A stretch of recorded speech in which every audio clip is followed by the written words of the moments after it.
How many of you attended the last session? Okay, not many people. How many of you have watched it, like online or? Okay, so I think we need to bring the Digital India program forward. So you all very well know that digital literacy is a very important component of Digital India. How many of you went for the Freedom 251? No one? It got passed. 6 lakh views. 6 lakh.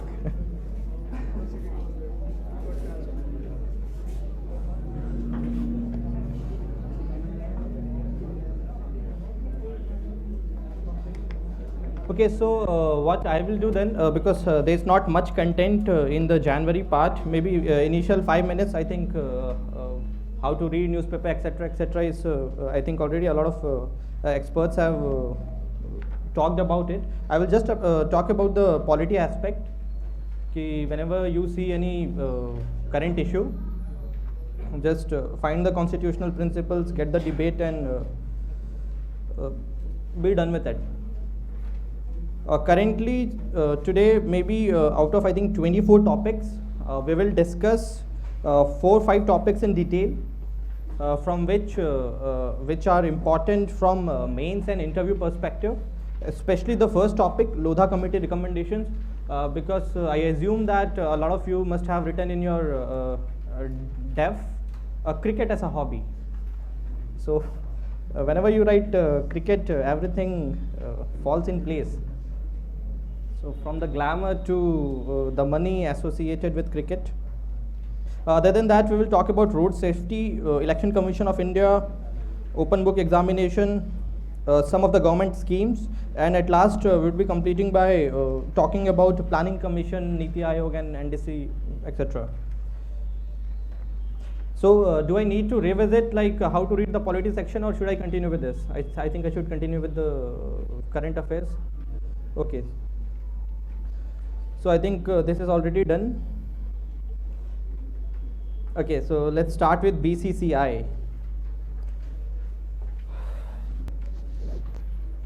Okay, so how many of you have read about this Lodha Committee recommendations?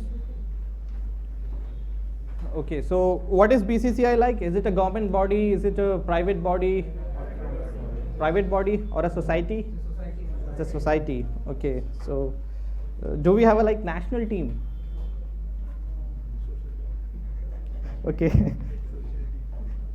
So BCCI, it's a society which is registered under the Tamil Nadu Societies Registration Act. It is a consortium of state associations, and it is very important for you to recognize this, that the state associations, they are represented in the form of like full-time members, associate members and affiliate members. You will get to know why I am emphasizing on this particular point. Because the way elections are being held for BCCI, okay, every association has got a vote. It is not that every state has a single association and every state has a single vote. A state might have more than one associations. For example, Maharashtra has 3 votes. Okay, same way Northeast, single vote. So that way, like this is one of the recommendations which we will come later.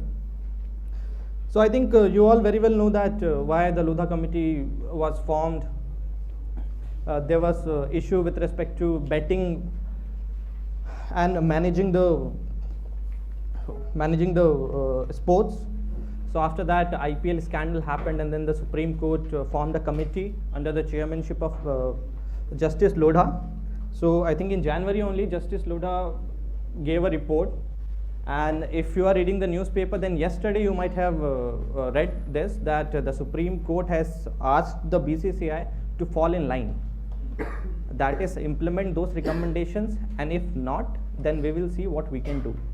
So maybe we will talk a bit about like what are the steps ahead, that what if the BCCI is not accepting the recommendations, what are the options which are there with BCCI, etc., etc. Okay, so first let's talk about what are the areas of concern. That is, why at the very first place we require a committee? So I think most of you know that BCCI is one of those bodies in the world which is known for its whatever you could think. So richness, money, a lot of prestige, everything is associated with it. There is a lot of conflict of interest because I think most of you know that it is manned by the political persons who are associated maybe with the ruling party or with the opposition party. Everyone is a hand in glove, especially in running this organization. Okay, so there is a problem with respect to its organization, its structure, its relationship with the state associations. What is its jurisdiction? How elections are held? What are its commercial engagements? What are its contracts? Should IPL come under BCCI or IPL should be made another body so that transparency could be maintained? Its audit, accounts and finances. Then who has to look after the players? What about the players who are retired? Is there any other body which is looking after those players? Any other retirement benefits they are getting? Is there any body in BCCI who is looking after dispute redressal? If there is a case of ethics, if there is a case of like some of the touts being approaching the players, where should the players go? So all these issues were taken by the Lodha committee. So if you come to page 6 in the notebook, you could see that the committee report on cricket reforms is divided into 4 parts. So maybe when you go back home, you could just go back and glance that what are the like very broad things that the report talks about. So all these issues has been dealt by the Lodha committee. Okay, now let's see what are its recommendations. Firstly, Lodha committee talks about the structure, that for every state there should be 1 member, 1 vote. Currently it's not that. Okay, so this is the most contentious issue. Yesterday also, if you if you listen to the like interviews of many members of the cricket board, like the Maharashtra Cricket Association or Bihar Association, they are saying that no, we can't have this structure. We can't go for 1 state, 1 member, 1 vote. Okay, why should we? They are saying ki we have our organization is working fine. It's a private organization, it's not a government organization. Why should we go for 1 state, 1 member, 1 vote? Okay, so this is one of the prime issues which needs to be debated upon. What I read was that some of the members of the BCCI, they are saying that we will go back again to the Supreme Court and we will discuss that whether this particular recommendation, that is every state should have 1 vote, should be implemented or not, because it has wide ramifications with respect to politics of BCCI. Because you all, I think whoever follows cricket very well know that it is divided into various zones: north zone, south zone, eastern, western. So every zone votes, every zone has various cricket associations. Every association has votes, and on the basis of that votes, the governing body of BCCI is decided who would be the president, who would be the secretary. So any change in this structure will change the politics of BCCI. Secondly, on the governance front, the committee recommends that there should be 3 new institutions which needs to be built in BCCI. There should be an ombudsman, there should be an ethics officer, and there should be an electoral officer, so that all the internal functioning of the organization works in a transparent manner. Okay. Maybe if you are writing an answer in paper 4 where there are like there's a question on corruption or somewhere else, you could give this example that even Lodha committee has recommended for BCCI, which is like one of those organizations known for its corruption, that there should be an ombudsman, there should be an ethics officer, there should be an electoral officer, to make the organization more transparent, corruption free. Then the other main recommendation is that IPL should be delinked from BCCI. IPL should be incorporated as a private company, and that private company should be run on a private basis and it should pay taxes to the government. Okay, IPL, which involves a lot of money, can't be registered as a society. Okay, you don't have to pay taxes once you register as a society. So let it be a company who pays all the taxes according to our income tax law. Further, this is again one of the far changing recommendations. I think you all very well know. It is being in news since long that we should bring BCCI under RTI, because there is a lot of this public sentiments which are attached with cricket. If you read about Ramachandra Guha, there is a very good speech that in which he says that what consolidates India, or what are the grounding features of India. In that speech he brings out that cricket is one of those factors which is helping India consolidate. Thereby a lot of sentiments of people, a lot of people are attached with cricket. Thereby the body which is governing such an activity, it should work in a transparent manner. People should have a right to know that what is the selection process, how it is functioning, what are the details of the money that they are earning, how the money is spent on players, which player is getting how much money, what is the criteria for giving money to the players. Then this is one thing which is again a bit controversial, that the Lodha committee said that betting should be legalized. Okay, now this is one thing which is kind of an open secret. मतलब आप लोगों में से किसी ने लगाया अभी तक पैसे? यार लगाए तो होंगे, कोई नहीं है? Okay, so this is more like an open secret. What the Lodha committee said is that it is very difficult to regulate. So Lodha committee said that there should be stringent guidelines. Companies should be incorporated under BCCI, who should be getting licenses, and then betting could be done on that front. Okay. So this is one of the contentious issues which needs further deliberation, because see, betting or any activity, it involves risk. Now it is upon the state to decide that how much risk anyone could take. For example, the stock market. What is stock market? Simply people put their money on the basis of what? They are taking a risk. What is futures market? You are trying to see that what would be the future of this company, and on the basis of that you are trying to earn stocks. So there is an element of risk involved. So the same way betting, the element of risk involved is huge, that you don't know that whether this particular player would hit a 6 on this particular ball. Okay, so in this way a risk involved is very high.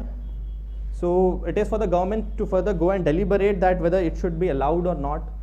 If allowed, then what should be the reasonable restrictions, what should be the regulation under which this could be allowed. Lastly, it talks about the welfare of players, that there should be a players association which should take care of the interest of ex-players and other related issues. Now, why this Lodha committee is important, I already told you, a lot of people, they write cricket as their hobby. So it is one of the prominent questions which the interview panel could directly ask. What do you think of the Lodha panel committee recommendations? Would the BCCI fall in line? Are there some recommendations which you feel which are progressive? There are a lot of other recommendations. For example, the Lodha committee says that there should be tenural security, that is, after 3 consecutive terms you are not allowed. Then the committee also says that कि cricket ground में आप hockey के turf बिछा दो, so that players from hockey, they are also able to use those grounds. But BCCI says that if they do that, then International Cricket Council won't recognize those grounds. Okay, so there are some contentious issues also. Maybe if you read in the, I think it's not here, they are like very minute points which are points of disagreement between the BCCI and the Lodha panel. Now, what is the way forward? Like, what do you think? What will happen now? Anyone, any idea? Like, what is the course of action now? The committee has given its recommendations. Supreme Court judgment, everything will be clear. Supreme. Okay. So now, see, there are two options. One is that the BCCI falls in line; it implements all those recommendations. Or the second thing is that then again BCCI will go to Supreme Court and say no, we are not able to implement those. Then there would be debates. Why you are not able to implement? Because last day only Supreme Court said that the recommendations are rational, progressive, and they could be very well implemented. Okay, so the ball is in BCCI's court. Let's see what happens, whether we will get something of a new body which is able to take care of cricket in India or not. Any other doubts in Lodha committee recommendations? Just one last point with respect to answering questions. Okay, questions would be asked in this format only. If there is a question on Lodha committee recommendations, then please try to follow certain kind of this structure. Don't just start writing the recommendations. If you do that in a proper structural way, there are chances that you will get 1 or 2 marks more than what other people would write. One way is that you could directly write, okay, it talked about one state, one member, one vote, there should be a ombudsman, it should be delinked, etc., etc., etc. You are just writing the points like this. Other is just structure it. Okay, structure of the organization. New bodies, 3 new bodies. Then delinking IPL. So this is like the examiner would directly see, okay, you have understood the whole recommendations of the committee. You are categorizing them, and then you are writing the answer. So that would be a very good way of presenting your answer, because everyone knows these recommendations. I think whoever is interested in cricket or in general, this is a important body, so everyone will know the recommendations. How will you differentiate yourself with the other guy? What matters is then it's writing, how you structure your answer and write. So if you structure your answer and write like this, I think chances are that you would be getting 1 or 2 marks extra than the other guy. Yeah, any questions? Sir, they also talked about delinking politicians on that. That was also one of the points. So that is again one of the contentious point.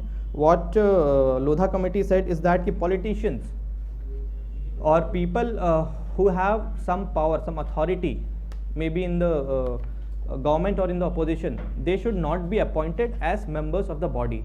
Now this is again a contentious point. Why? Because under what logic you are saying that?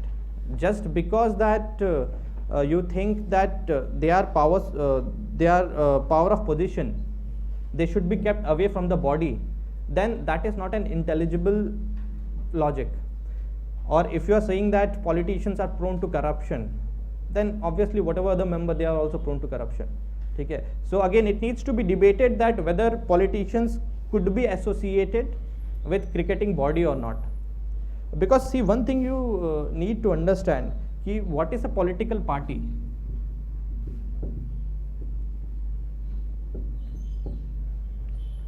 Anyone? Like, what is a political party? Or like, what are the objectives of a political party? Why we need a political party? Ideologies? They carry Manifestos. What else?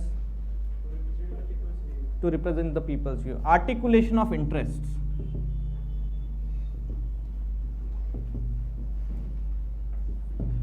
Then the simple question is that if the politicians, they are able to articulate the interest of the people and run the government, why can't they simply run BCCI? Maybe it is against Article 14 that if you are debarring a particular class of people for holding positions in BCCI.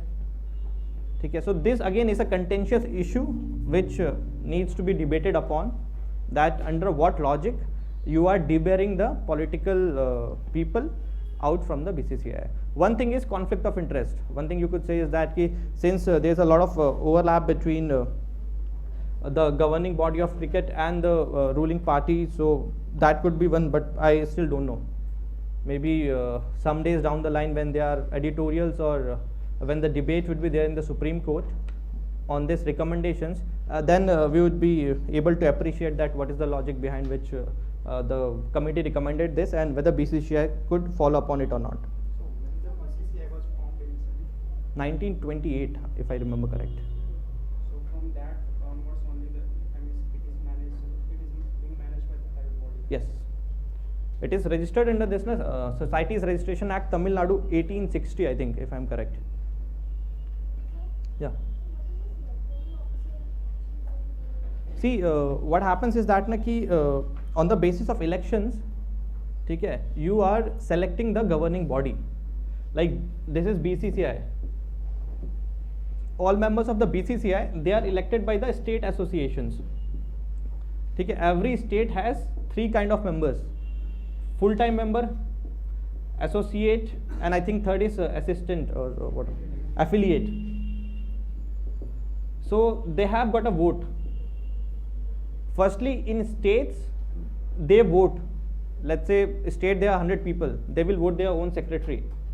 After that, these secretaries, they will vote for the BCCI, like who would be the president of BCCI, who would be the secretary. So for that, the committee said that you need an electoral officer who would oversee the elections in those bodies. Any other doubt? So how far is the Supreme Court's position justified in forcing the BCCI to implement its recommendations? As in, Supreme Court cannot force the government to take certain recommendations like for police modernization or something. So how far is it justified for it forcing BCCI to? See, that is what we have to see. This is what yesterday happened, that the Supreme Court said that you have to fall in line. Now today, if you read newspapers, there are various articles which says that how Supreme Court enforce, what would be the step ahead. Maybe the BCCI again could file a petition against the recommendations of the committee, that why should we like adhere to all these committees. But there should be something progressive. There should be something progressive. That is what Supreme Court said. So it is again the next hearing, it would be more clear that what would be the step ahead. Sir, what is the rationale behind forcing the one state, one member, one vote? Some of the Maharashtra and Bihar proposal. I think it's more about representation, so that since cricket is one such activity in which the whole country is engulfed. So if every state has one member, one vote, then adequate representation would be given to every members or every corner of the country. So that might be, I think, one of the logic behind having this. Okay, so analysis, what are the pros? I think I already talked. There would be transparency by having RTI, credibility and legitimacy of the organization. Challenges, again, we talked about it. Way forward, done. So what are the questions? I think we already talked. Mains, there could be a very well question, ki what are the recommendations and how do you see those recommendations? Are they progressive? Are they regressive? Interview, I think you need to prepare this topic very well, whoever has a hobby of cricket. Okay. All those issues with respect to IPL, with respect to players, with respect to franchisees, with respect to the money involved. So all these needs to be discussed. Okay, second issue, let's come to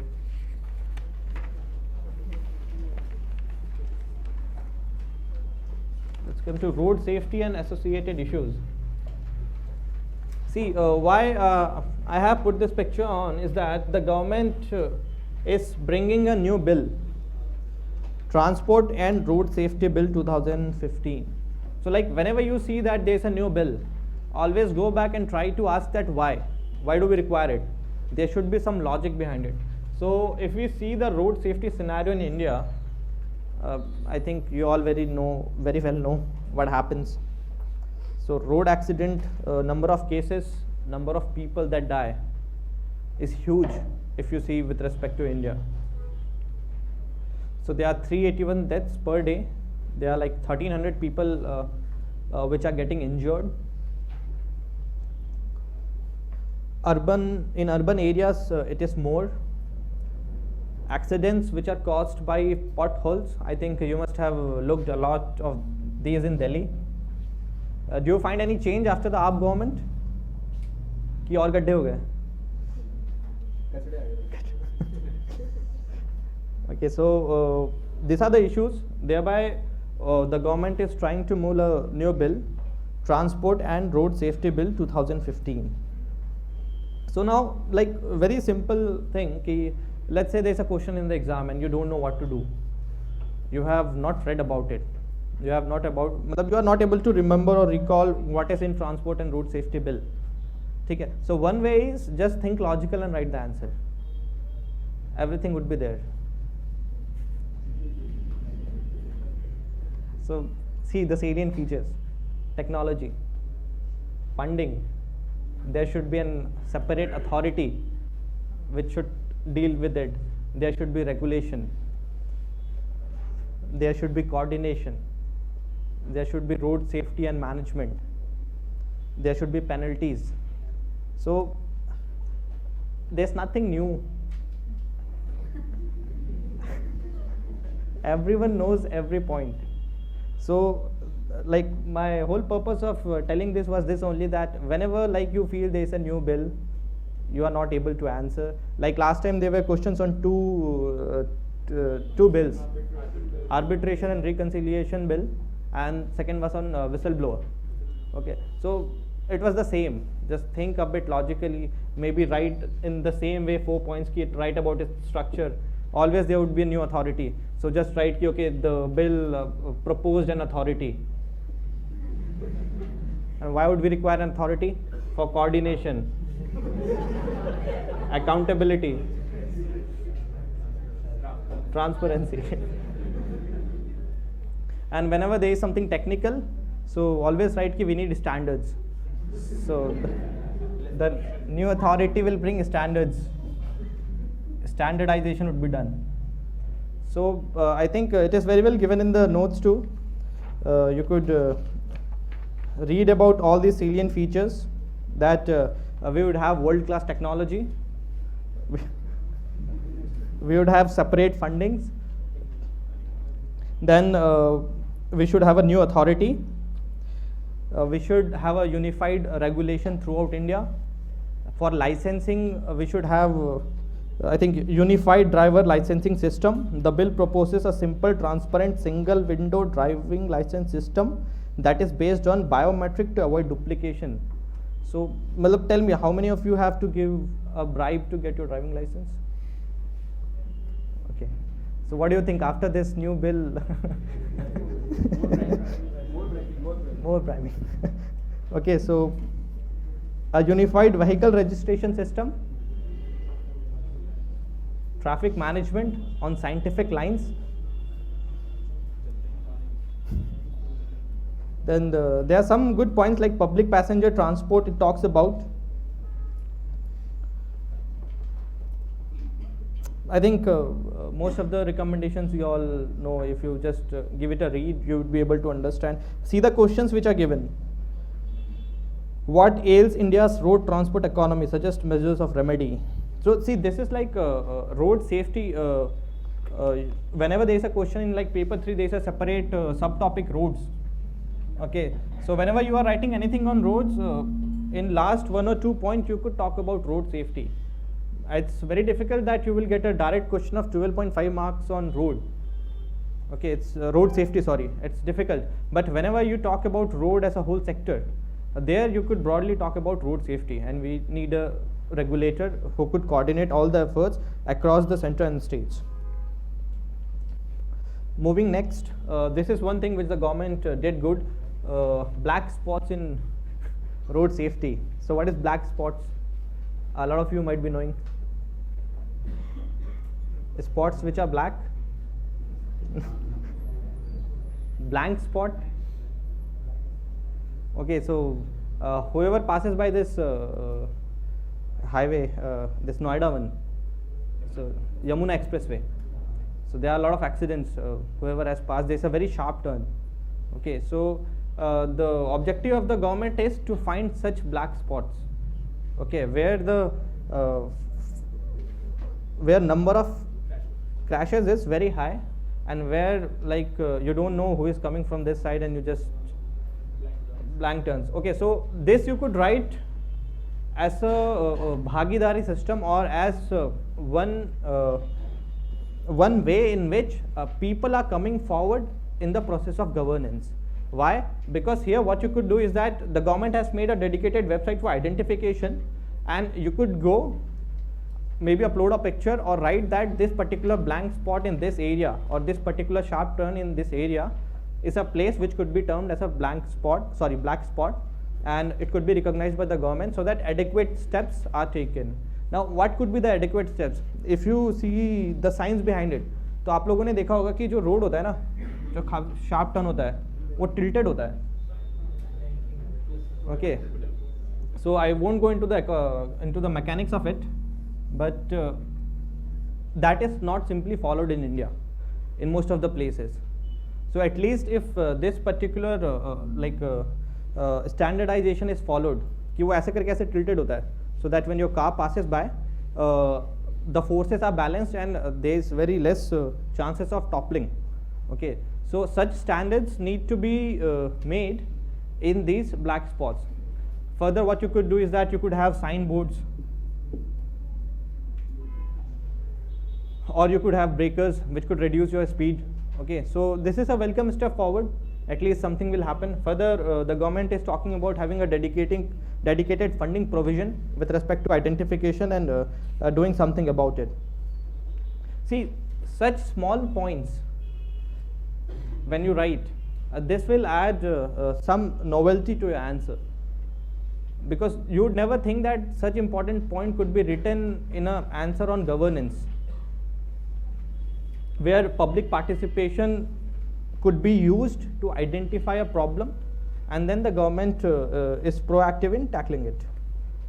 Then road safety regulator, I think I already talked about it. It would be the nodal agency for all aspects related to road safety. There would be enhanced regulations. For example, कितनों के पास car है? नहीं है. Airbag है? So if you go to any European company, airbags are mandatory. Okay, in India it's not mandatory. So airbags needs to be mandatory. Airbag आप लोग समझते हैं ना? जब एक्सीडेंट होता है तो कई बार वो so enhanced regulation. There should be coordination among different agencies, where what it will also do is that the regulator could conduct safety audit of the state highways and district roads, thereby which will help in ensuring accountability and lessening the accidents. Then effective management and ensuring road safety norms are adhered to. ठीक है, तो अगर regulator पे question आता है, मतलब just make a structure and it will fit on anywhere and everywhere. Okay, so now let's come to the next topic, which is again very significant. There might not be a direct question. It's like again difficult, but yeah, you should know what is an electoral trust, because this is how the political parties nowadays are getting funding. Okay, so what is the purpose of an electoral trust? It is for funding the political parties in a transparent manner. Its definition I got. It's just nothing. What you are doing is that let's say this is a corporate body and this is a political party, sorry. So one way is funding is direct. Okay, but then you will never know that which company is doing what, etc., etc. So then what the government came out with is there would be a trust. So the corporate will give money to this trust, then this trust can give money to any political party. So what will happen? The anonymity of this company would remain. This trust can give money to any political party. So anonymity with respect to political party will also be maintained. That is, it's not that कि एक company ने इस party को पैसे दिए और ये party power में आ गई तो ये कंपनी डूब गई. So this is one way of maintaining anonymity and ensuring transparency. How transparency is ensured, I will just show you in the next slide. This is like the annexure which I got from the website. For example, this particular trust, it has. Money comes from, so is the corporation giving its own money or anybody's money? No, its own money. Company. This is a company, na. The company gives its money to the trust. So this is like the document which has to be given by this trust to ECI, where it talks about the basic information of the electoral trust. It talks, sorry?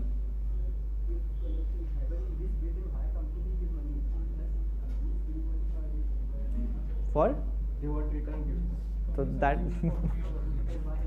Technically it's promoting corporate politicians. Sorry? Technically it's promoting corporate politicians. Right? So How?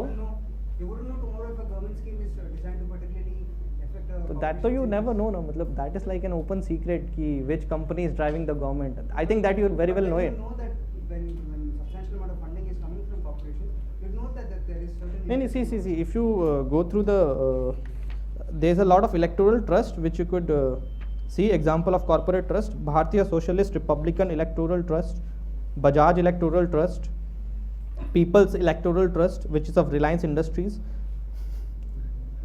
Satya Electoral Trust. Okay, so there would be a name to the trust. There would be a lot of trusts. Okay, so eventually you know which is the company which is giving money to whom, which trust belongs to whom. This audit, I think if you could see that it will contain the basic information of the electoral trust, that what is the trust, then the details of contributions received in the financial year. Okay, which company is giving money to this trust? There would be a It runs counter to your argument that you want to include political parties within RTI. You want to know where the funding is coming from. You want to know who is funding them. Here you're saying that there's a trust. No. See. Details of contribution received would be incorporated here. If you do an audit of the trust, then the trust needs to tell what are the companies who have given him money. And then the trust is giving money to which political parties. Now the point is that let's say 5 companies gave money to this trust, A, B, C, D, E. Okay, let's say the total amount is X. The trust gives to P1 X by 2, P2 X by 5. So what is happening that this political parties doesn't know which particular company's money he is getting, because it's acting as a totalizer, that out of that total X money could be given to any political party. But sir, like if Reliance is running one trust, Tata is running another trust, then why Tata will give money to Reliance? There could be a lot of companies, na? That, huh? It means like if there is any company, right, they can, as they are doing CSR kind of activity, so that way they can also make a trust and They can make a trust, they can do it. No, there's a lot of benefit, na? You could see that. If we are going for the auditing team only, na, so we are always doing auditing for company.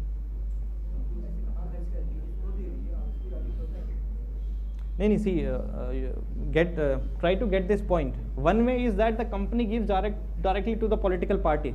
That is okay. You could do that right now also. That is happening. Okay. Other way is that if you don't want to tell, you are giving to which political party. No. Trust to any company can give the amount, na. Let's say Reliance has made this X trust. Okay. Now in this X trust, a lot of other companies could also give money. Then this trust will decide where to invest in the political parties. That is on the trust. How could I know? So that is for the trust to decide to give to which political party. Trust is independent. It is an independent society. That's why I gave the definition. It is a company or a non-profit company created in India under Section 8 of the Companies Act for orderly receipt of the voluntary contributions from any person and for distributing the same to the respective political parties. So ideally the company should not have any share in this trust, right? It's obviously its structure is like that if it is a non-profit company. And there are other like very minute things. Maybe go back and see that they have to give most of their contributions to the political party. I think I don't remember the figure correctly. I think more than 97 or 98%. Then only these companies would be able to reap the benefits of income tax exemption. So there are some very minute points which are also attached with it. So there's this website Earthpedia. So maybe you could go and read more about electoral trust. So what is the role of the trust? I think we very well talked about it. It helps in maintaining the anonymity with respect to these companies. So ECI, just one last point with respect to the Election Commission of India. So tell me, what are the issues with respect to Election Commission of India?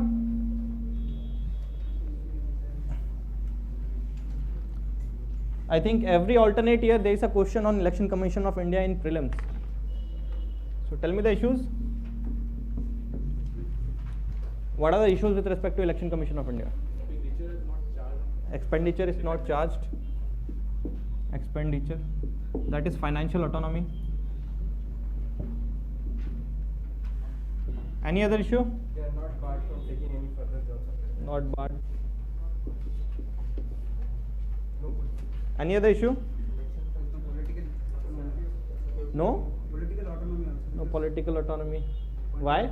Because he's appointed by the president. Yeah. And president technically functions on council of ministers. Okay. Any other issue? Security of tenure to its members. Security of tenure to members. So like these are 4-5 issues. I think there was a recent meet between the government and the Election Commission of India, in which the Election Commission of India talked about these particular demands. They want a constitutional protection for all the 3 members. Currently, protection is given only to the CEC. Other 2 members, they could be debarred just by the CEC. If the CEC recommends that the other members should be taken up, then they could be. But what is the process of debarring CEC? Like the judge of a Supreme Court. Okay, so this is a demand, and this is one of the questions which is many times asked in prelims. So please make sure that you know this technicality. Other than that, financial autonomy. The finances of ECI is not charged upon the Consolidated Fund of India as that of UGC or as that of UPSC or CAG. Okay, so they want this financial autonomy. Other than that, what they are saying that we also want an independent secretariat, because currently most of the officers in ECI, Election Commission, are on deputation by or through the Department of Personnel. Okay, so they want autonomy, that they should have like CAG, like they should have their own autonomy to recruit their personnel and have their own personnel policies. Further, this is the last, I think this you know very well, totalizer machines. So they are saying that they should introduce totalizer machines for counting of votes. Now can anyone tell me, like, why do you need these totalizer machines? What is the issue here? Yeah. So what happens that let's say there's in a constituency X, there are 5 booths, X1, X2, X3, X4, X5. Now currently what happens, you calculate them individually. Let's say M1 votes to P1 party, M2 votes to P2 party, here again Y1, Y2. So now what happens, since these are booth is very small, you know, with respect to a constituency, I think you all very well know the concept of booth and a constituency. Okay, so what happens is that when it is done in an individual way, okay, the political party get to know कि भाई मुझे कितने मिले, और आपको तो पता ही है अगर यूपी में हो जाए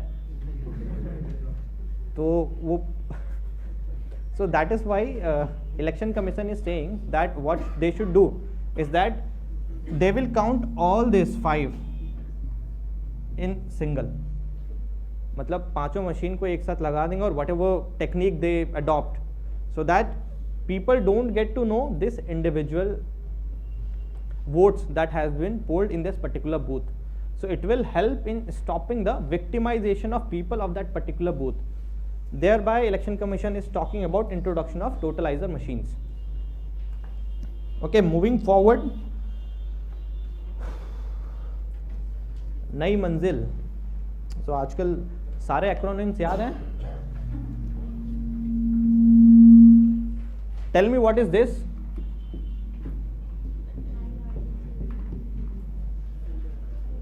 Anyone?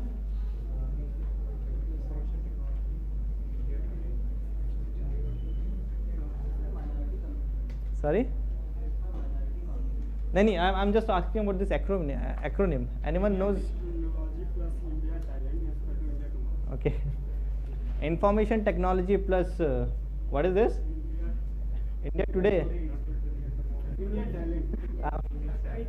Plus Indian talent is India tomorrow. So let's talk about the scheme Nai Manzil.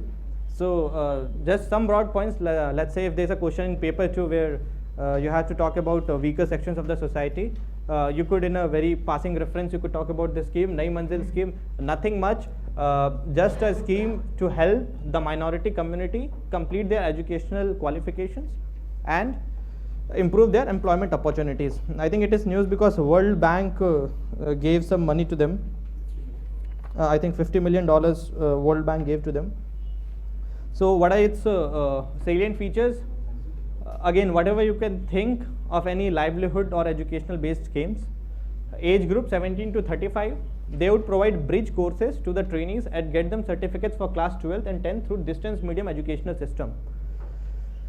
Further, there would be skill training in 4 courses: manufacturing, engineering, services, soft skills. 30% seats are earmarked for minority girls.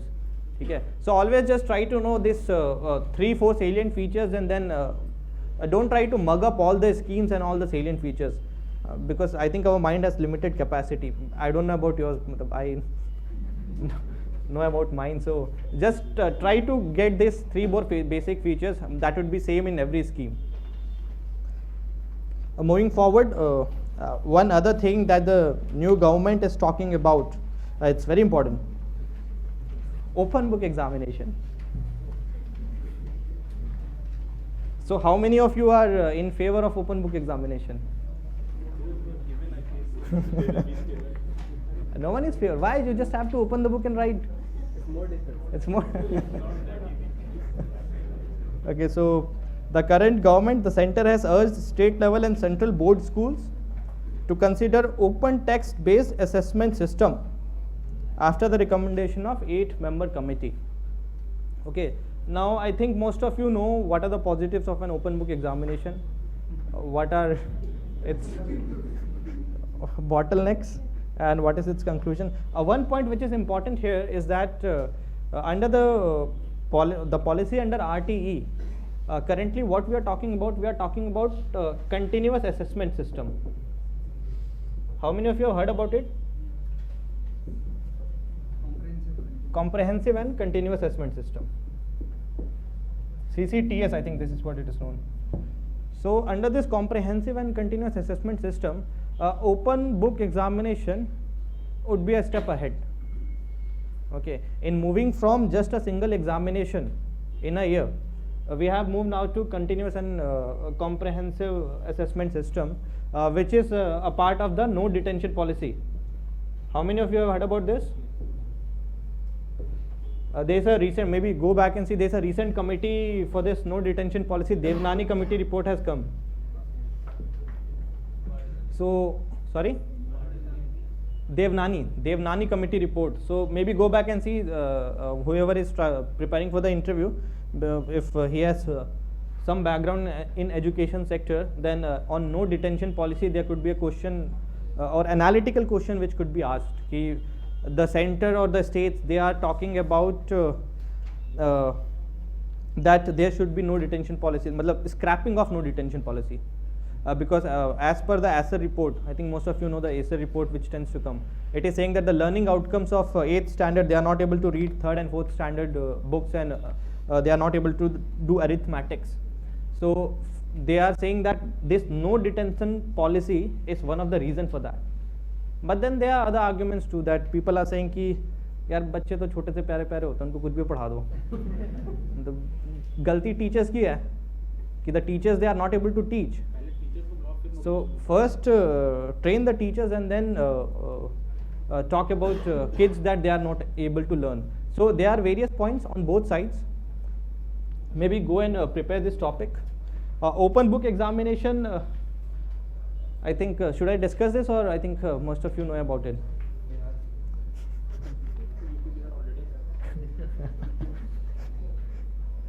Further, another topic, National Award on E-Governance.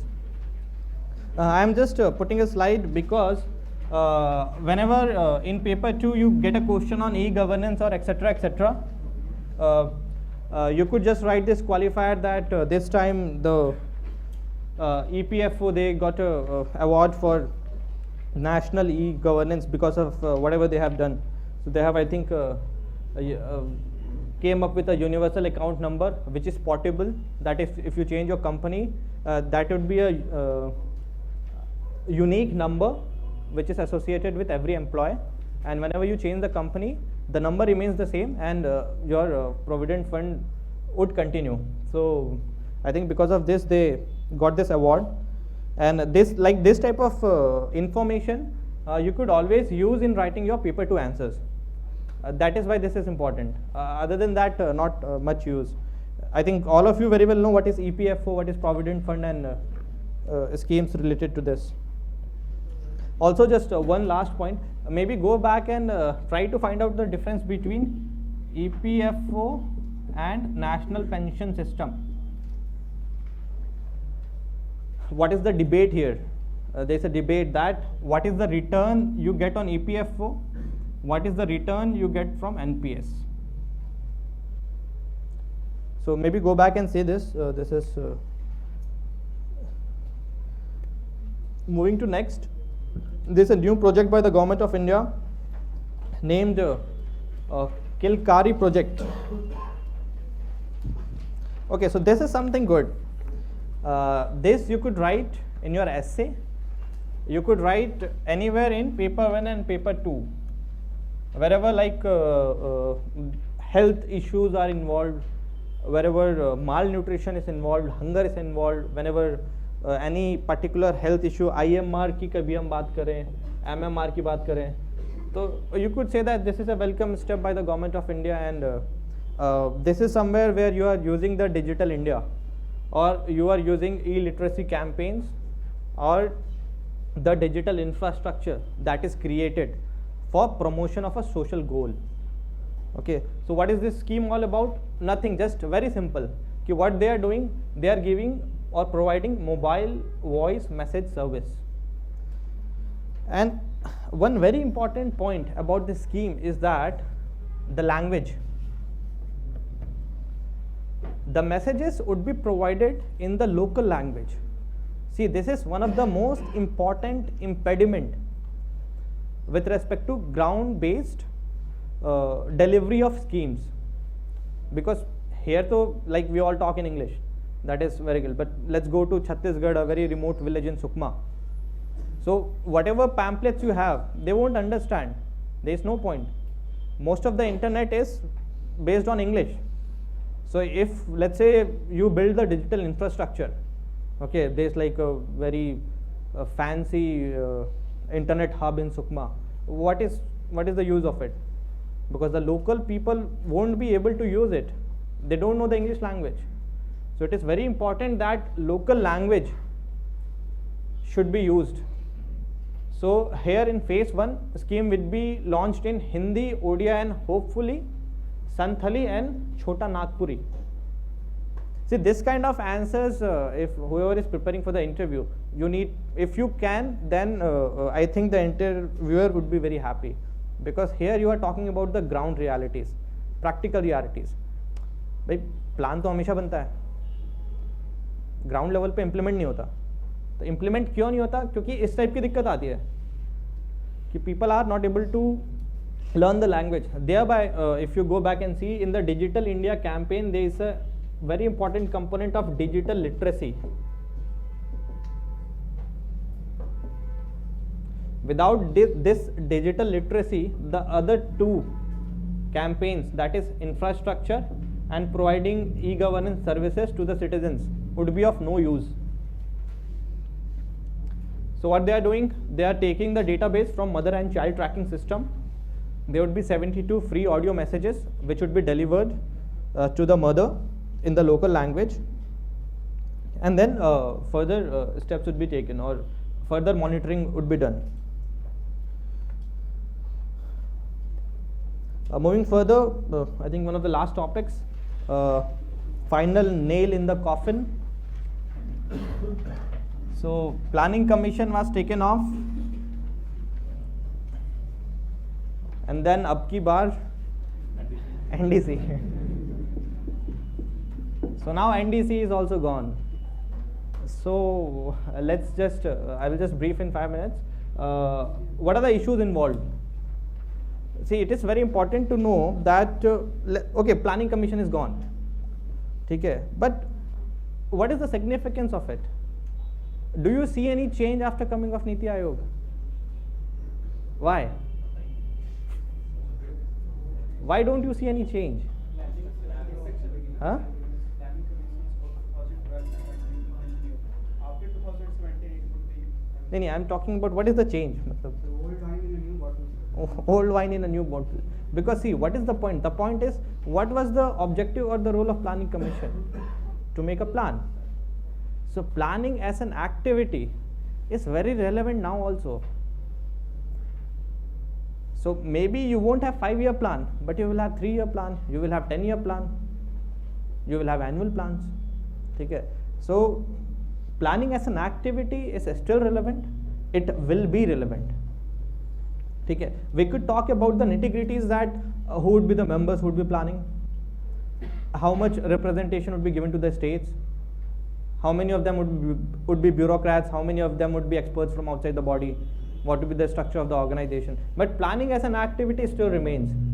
So here, like if there's a topic like NDC is also being scrapped, it is not an individual topic. Like isko ऐसे देख के मत छोड़ दो, हाँ यार ये तो होना ही था. What is the broader issue here? The broader issue here is the debate between Planning Commission and Niti Aayog.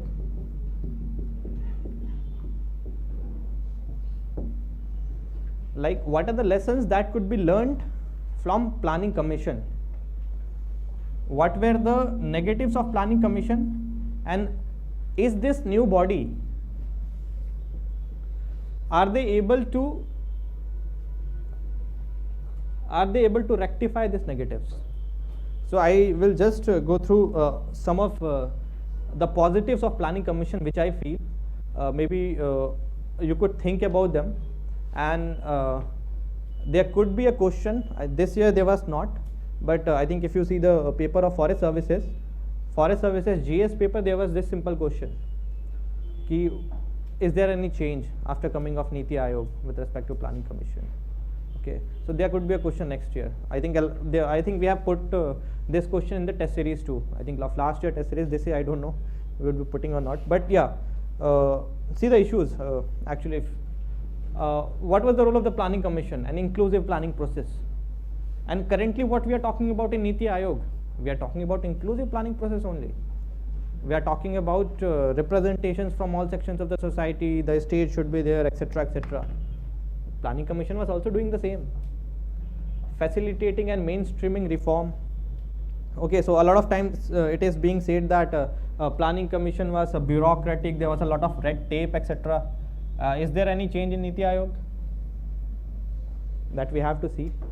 Still, they have not came with anything new. Then decentralized planning and principle of subsidiarity. Okay, so that is also one of the core principles of, I think, Niti Aayog too, because everyone nowadays is talking about planning from below rather than having a centralized planning system. Then central sponsored schemes and introducing greater flexibility within. So if you see, or if you remember the BK Chaturvedi committee which talked about restructuring of central sponsored schemes. Okay. Here there is a difference. Here you could say that after coming of the Niti Aayog, okay, there are some changes which we are seeing. Funds which are allocated to the states through Planning Commission, now they are being allocated through the Finance Ministry.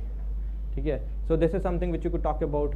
Now this is a point which is again the same, that Planning Commission many a times it used to be the spokesperson of the states at the center. They used to vouch for problems of the state and help in giving them funds or identifying the problems and making schemes. Now this is one very important point which was with respect to Planning Commission, that it was one of the main coordinating agencies between different departments. Okay. Here now we have to see that whether Niti Aayog would be able to come up or would be able to live up to the expectations that we are generating. whether it could act as a coordination body. Further, last point, Planning Commission used to provide an independent evaluation and critique of government programs and policies. Okay. So that we have to see whether Niti Aayog could go further down in the shoes of the Planning Commission and can actively take these roles. And one last point which is I think missing in this slide is that Planning Commission was the nodal agency for voluntary organizations. So NGOs throughout the country, the Planning Commission had a database, and it was one of the main coordinating agencies which used to get all the inputs from the NGOs throughout India. So we have to see that currently who is that body, or currently is Niti Aayog able to take up that from the Planning Commission. So what my point, or what the larger picture is, that just by scrapping NDC, scrapping the Planning Commission, coming with a new body, okay, so just by doing that, are they doing something really, or are they making fool out of the people? Okay, so this is what you have to write in the answer. If there's an answer that do you see any change with respect to Niti Aayog coming and Planning Commission being going, maybe in interview they can ask this very well question.